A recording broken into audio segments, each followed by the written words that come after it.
Hi everyone, welcome to PH Bus News, where you can watch latest news of Philippines entertainment. Please make sure to subscribe to our channel for more videos. Hi guys, welcome back to our channel. Pag-uusapan naman natin ngayon si Ivana Alawi. Isa nga si Ivana Alawi sa pinakasikat na actress at vlogger dito sa bansa. Sumikat ang dalaga dahil sa pag-guest niya sa Probinsyano at sa serye niya kasama sina Bella Padilla na Sino ang May Sala. At mas lalong sumikat ang dalaga sa pagiging vlogger sa kanyang channel. Isa siya sa most subscribed sa bansa at talagang nakaka-entertain ang kanyang vlog, kaya sana'y supportan natin siya.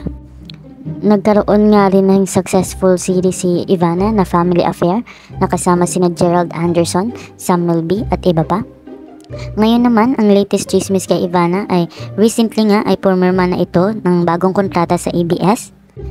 Thankful naman ang dalaga sa ABS-CBN sa tiwala nila kay Ivana, sa kanyang mga tagahanga na patuloy pa rin sumusuporta at sa Panginoong Diyos na never umanong pinabayaan ang dalaga.